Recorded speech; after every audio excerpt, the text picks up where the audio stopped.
नमस्कार मु जितेंद्र आपण मानक स्वागत करुच्ची दैनिक न्यूज ओडिया चैनल को। तो आज सारा दिन कौन सब बछा बछा और टॉप न्यूज गुड़िक रही चलते संपूर्ण भिडियो जानी नवा। ओडिशार पाणीपाग को नहीं आसला बड़ खबर। चलित वर्ष दक्षिण पश्चिम मौसुमी वायु मे 13 तारिख में दक्षिण अंडमान सागर को छुईब। दक्षिण बंगोपसागर किसी अंचल एवं निकोबर द्वीपपुंज अंचल को आगामी 13 तारिख बेलू दक्षिण पश्चिम मौसुमी अग्रसर हो। एथिपाई पाग अनुकूल रही भारतीय पाणीपाग विभाग आईएमडी पक्षर सूचना दि जाइए। तेज मौसुमी वायु केबे केरल छुईब से संक्रांत में आईएमडी पक्षर किसी स्पष्ट कर तेज साधारणतः अंडमान सागर छुईबार 2 सप्ताह मध्य अर्थात जून पहला बेलू मौसुमी केरल स्पर्श करे। तदनुजाई 1 ରୁ 2 सप्ताह मध्य ओडिशा छुई थाए।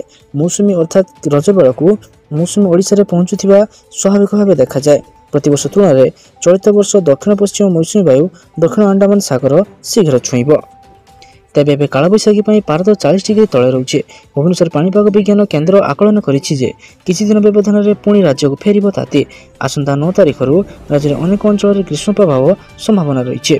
आसंता 2 दिन पर्यंत राज्य सर्वाधिक तापमात्रा रे विशेष परिवर्तन हेब नाही। परवर्ती समय रे पारद 2 ରୁ 4 डिग्री पर्यंत बढ़ी पारे। आसंता 24 घंटा मध्य मयूरभंज बालेश्वर मालकानगिरी कोरापुट रायगढ़ गजपति गंजाम और नवरंगपुर जिला को कालबैशाखी येलो वार्निंग जारी कर देखिए परवर्ती अपडेट कौन रही। बीएमसी खोलिला 24 घंटिया कंट्रोल रूम। संभाव्य युद्ध परिस्थितिर मुकाबला बीएमसी पक्षर 24 घंटिया कंट्रोल रूम खोल सिविल डिफेन्स मॉक ड्रिल यह काम कर। युद्ध परिस्थिति समय संभाव्य आकाशमार्ग आक्रमण धनजीवन सुरक्षा निमंते बीएमसी पक्षर व्यापक प्रस्तुति कर कमिशनर राजेश प्रभाकर पाटिल परामर्श क्रमे आवश्यक पदक्षेप नि बीएमसी कार्यालय रे 24 घंटिया नियंत्रण कक्ष कार्यकारी करने 1929 जोगाजोग करने को जनसाधारण को से परामर्श दि जाइए। सेप्रति सजग रहा सहित विहित कार्यानुष्ठान ग्रहण करने निमंते मॉक ड्रिल संपर्कित प्रस्तुति आलोचना होइछे। एथिरे डाक्तरी अग्निसेवा सिविल डिफेन्स एवं अन्य अधिकारी सहयोग में आवश्यकता थिबा दृष्टि एने जिलापाल राणा वीडियो कॉन्फ्रेंसिंग माध्यम विभागीय अधिकारी मानक आलोचना करिसेंती। चलो देखिए परवर्ती अपडेट कौन रही। ओडिशार एही 12 जिला को पाकिस्तान टार्गेट। युद्ध आशंका करी ओडिशार 12 जिला को अलर्ट रखा जाइए। अनुगुल खोर्धा बालेश्वर भद्रक केन्द्रापड़ा जगतसिंहपुर गंजाम ढेंकानाल पुरी कोरापुट सुंदरगढ़ रही टार्गेट रे। यह सब जिला गुड़िक अति संवेदनशील स्थान होइथिबारु मॉक ड्रिल यह सब जिला गुड़िक चिन्हट करा जाइए। काटागरी 1 रे तालचेर रही बेले काटागरी 2 रे बालेश्वर कोरापुट भुवनेश्वर गोपालपुर हीराकुद राउरकेला और पारादीप रही।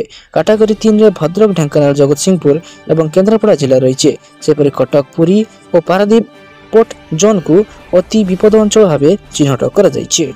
काटागरी 3 रे भद्रक ढेंकानाल जगतसिंहपुर और केन्द्रापड़ा उपकूलवर्ती और विकसित जिला होइथिबारु आक्रमणकारी माने निश्चय यही जिला गुड़िकर क्षति करने को चाहिए। तेणु यही सब अंचल गुड़िक हाई अलर्ट रे रखा जाइए। चलो देखिए परवर्ती अपडेट कौन रही। पीएम आवास योजना को नहीं आसला बड़ परिवर्तन। पीएम आवास योजना सहित जड़ित एक अस्वस्ति खबर सामना को आसुचे। सरकार योग्यता शर्तावली परिवर्तन करिथिबारु एबे अधिक लोक एही योजनार लाभ उठाई परिबे। पूर्वरु एही योजना रे आवेदन करिया पई 13टी शर्त पूर्ण करिया को जरूरी थिला। एबे एही संख्या 10 को ह्रास पाइछे। यार अर्थ है 13टी बदल में केवल 10टी शर्त पूर्ण करने पड़ो जो मासिक आय सीमा अंतर्भुक्त रखा जाइए। प्रधानमंत्री आवास योजना ग्रामीण अधीन में घर निर्माण पर सरकार द्वारा आर्थिक सहायता जोगाई दि जाए। यह पूर्व योग्यता निर्णय 13टी पैरामीटर थिला जहां एबे 10 को ह्रास कर जाइए। पूर्व मासिक आय सीमा 10,000 टंका थिला जहां एबे 15,000 टंका को वृद्धि कर दि जाइए। पूर्व 2 चकिया जान किंबा माछ धरिया डंगा थिले ए योजनार लाभ मिल पार नथिला किंतु एबे एपरि व्यक्ति माने मध्य आवेदन करि परिबे। पहाड़िया अंचल में 1,30,000 टंका एवं साधारण अंचल में 1,20,000 टंका सहायता जोगाई दि जाउथिला। जो माने एपर्यंत सर्वे करनाती सेमानक पई शेष तारीख मे 15 स्थिर कर जाइछि। पूर्वरु एहा एप्रिल 30 जाई रखा जाइथिला। चलो देखिए परवर्ती अपडेट कौन रही। निर्माण श्रमिक मानक पई ओडिशा श्रमिक साथी मोबाइल ऐप। चलो देखि नबा संपूर्ण अपडेट कौन रही। निर्माण श्रमिक मानक पंजीकरण व्यवस्था को सरल करिया पई राज्य सरकार आनिछंती ओडिशा श्रमिक साथी मोबाइल ऐप। आंतर्जातिक श्रमिक दिवस अवसर में मुख्यमंत्री मोहन चरण माझी यार शुभारंभ करथिले। एथिसह से भुवनेश्वर 2टी श्रमिक प्रतीक्षा केन्द्र मध्य उद्घाटन करिसंती। ए प्रतीक्षा केन्द्र में श्रमिक भाई भौणी मानक पई विभिन्न मौलिक सुविधा उपलब्ध रही। चलो देखिए परवर्ती अपडेट कौन रही। पश्चिमबंग में लगे कि राष्ट्रपति शासन वकफ बिल संशोधन आईन विरोध में प्रतिवाद समय मुर्शिदाबाद घटी हिंसा संपर्क में पश्चिमबंग राज्यपाल सीवी आनंद बोस केंद्र सरकार को एक रिपोर्ट प्रदान करछन्ती। से 18-19 एप्रिल 2025 रे दंगा प्रभावित मामला एवं मुर्शिदाबाद गस्त करथिले। से रिपोर्ट उल्लेख करछन्ती जे मूलवाद एवं उग्रवाद द्वैत समस्या राज्य में एक गंभीर चैलेंज पलटि जाइए। पश्चिम बंगर प्रशासनिक व्यवस्था पर मध्य प्रश्न उठी एवं यह भुशुड़ी पड़ुछि बोली सूचना रही। लक्ष्यभेदमूलक सांप्रदायिक आक्रमण मामला वृद्धि पाई। राज्यपाल वाकफ संशोधन बिल पर मुर्शिदाबाद रही पूर्व योजनाबद्ध हिंसा एवं पूर्व चेतावनी सत्वे पुलिस निष्क्रियता विषय में उल्लेख रही। यह रिपोर्ट उल्लेख कर मौलवाद एवं उग्रवाद द्वैत समस्या एक गंभीर चैलेंज राज्य पर सृष्टि होइछि। पश्चिम बंग प्रशासनिक व्यवस्था उपर मध्य प्रश्न उठुछि। बोस तांको रिपोर्ट रे अनेक पदक्षेप परामर्श दैछन्ति, जेमथिरे से एक तदंत कमिशन गठन एवं बांग्लादेश सीमावर्ती जिला गुड़िकर केंद्रीय फोर्स पोस्ट स्थापन अंतर्भुक्त। यह व्यतीत से लिखिछन्ति कहिबा बाहुल्य जे संविधान रो धारा 356 अंतर्गत व्यवस्था मध्य एक विकल्प रहिबो। चलो देखिए परवर्ती अपडेट कल रही। राज्य में आशु चिकित्सालय प्रतिष्ठा नहीं आसला बड़ खबर। मुख्यमंत्री मोहन चरण माझी भुवनेश्वर स्थित डॉक्टर अभिनव चंद्र होमियोपैथिक मेडिकल कॉलेज एवं हॉस्पिटल छात्र संसदर वार्षिक उत्सव जोगदे एक नूतन इमरजेंसी यूनिट शिलान्यास करने सहित कॉलेज रे एक होमियोपैथी गवेषणा एवं विश्लेषण विभाग खोलाजिबो बोली घोषणा करिसेंति। ଏହି ଅବସରରେ ମୁଖ୍ୟମନ୍ତ୍ରୀ ଏକ ରକ୍ତଦାନ ଶିବିର ଉଦ୍ଘାଟନ ମଧ୍ୟ କରିଦେଇଛନ୍ତି। ମୁଖ୍ୟମନ୍ତ୍ରୀ କହିଛନ୍ତି ଯେ ଓଡ଼ିଶାରେ ହୋମିଓପାଥିକ ଶିକ୍ଷାର ପ୍ରସାର ଏବଂ ହୋମିଓପାଥିକ ଚିକିତ୍ସାର ଲୋକପ୍ରିୟତା ବୃଦ୍ଧି ଦିଗରେ ଡକ୍ଟର ଅଭିନ ଚନ୍ଦ୍ର ହୋମିଓପାଥିକ ମେଡିକାଲ କଲେଜ ଏବଂ ହସ୍ପିଟାଲର ଅବଦାନ ଅତୁଳନୀୟ। ଦୀର୍ଘ 56 ବର୍ଷ ଧରି ଏହା ଅବିରତ ଭାବେ ଶିକ୍ଷାର प्रसार कर चली एवं अनेक सुनामधन्य डाक्तर स्पष्ट करिछि। एही महाविद्यालयर एक विशेषत्व होछि जे यह एक होमियोपैथिक औषध तैयारी कारखाना परिचालना करुछि। एथिरु प्रस्तुत औषध विभिन्न हॉस्पिटल जगाई दिया जाउछि। राज्य में वर्तमान यह महाविद्यालय को मिसाई 4टी सरकारी होमियोपैथिक महाविद्यालय और चिकित्सालय रहुछि।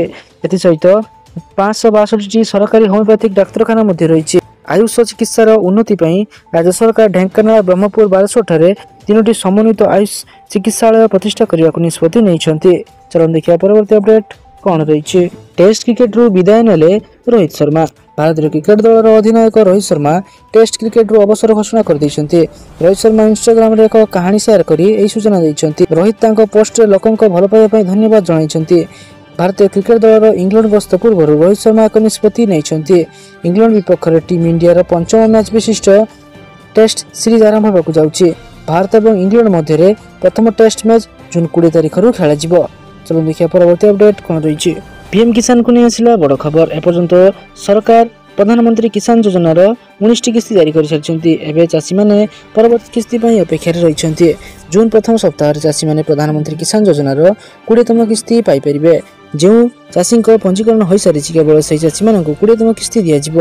समस्त योग्य हिताधिकारी यह योजना सहित जोड़ाई एक स्वतंत्र अभियान मे 31 तारिख पर्यंत चालू रखा। प्रधानमंत्री किसान 20तम किस्ती पाइबापी हिताधिकारी चाषी मानक किसी काम करने पड़ो। एगुड़िक इकेवाईसी जमी जांच एवं बैंक अकाउंट आधार लिंक कर दिंतु। सर्वप्रथम पीएम किसान ऑफिशियल वेबसाइट pmkisan.gov.in को जातु। फार्म रो कॉर्नर को जातु एवं इकेवाईसी विकल्प पर क्लिक करंतु। आपनकर आधार नंबर एवं पंजीकृत मोबाइल नंबर प्रवेश करंतु। जांच पर मोबाइल नंबर को एक ओटीपी पठाजिवो। ओटीपी प्रवेश करंतु एवं इकेवाईसी होइजिवो। चाषी को तांको अकाउंट रे एनपीसीआई करिया को पड़िबो। एनपीसीआई लिंक करिया पय आपण निकटस्थ बैंक पासबुक एवं आधार कार्ड सहित निकटस्थ बैंक शाखा सहित जोगाजोग करि परिबे। चलो देखिए परवर्ती अपडेट कोन रहिछि। ऑपरेशन सिंदूर अधा राति एयर स्ट्राइक पर बड़ घोषणा। सब स्कूल कॉलेज छुट्टी घोषणा। पाकिस्तान पर बड़ बदला नहीं भारतीय सेना। पाकिस्तान और पाकिस्तान अधिकृत कश्मीर पीओके आतंकवादी अड्डा गुड़ी मिसाइल आक्रमण कर सैन्य अभियान नाम दि जाइए ऑपरेशन सिंदूर। यह आक्रमण पाकिस्तान पंजाब प्रदेश बहावलपुर को टार्गेट कर जैश मोहम्मदर मुख्य अड्डा रही। यह घटना पर पाकिस्तान पंजाब प्रदेश में भयर वातावरण सृष्टि होइछि। यार प्रतिक्रिया स्वरूप पाकिस्तान सरकार पंजाब प्रदेश समस्त स्कूल कॉलेज एवं शिक्षानुष्ठान गुड़ी को बंद रखा निर्देश देछि। यह निष्पत्ति पंजाब मुख्यमंत्री मरियम नवाजों द्वारा घोषणा कर। चलो देखिए परवर्ती अपडेट कौन रही।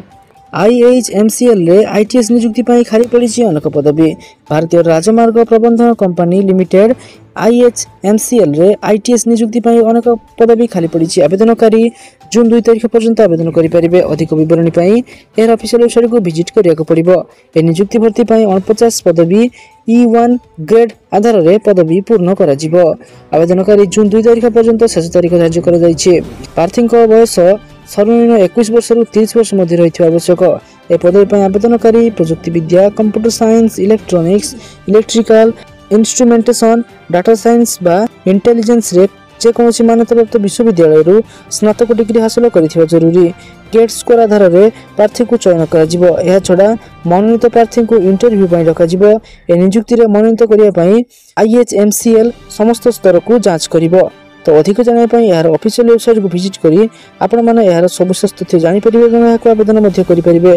ତ ସାରା ଦିନ ଏପରି ବଛା ବଛା ଏବଂ ଗୁରୁତ୍ୱପୂର୍ଣ୍ଣ ଖବର ଜାଣିବା ପାଇଁ ଆମ ଚ୍ୟାନେଲକୁ ସବସ୍କ୍ରାଇବ୍ କରି ରଖନ୍ତୁ ଏବଂ ଆମ ଭିଡ଼ିଓକୁ ଗୋଟେ ଲାଇକ୍ କରିଦିଅନ୍ତୁ। ଧନ୍ୟବାଦ।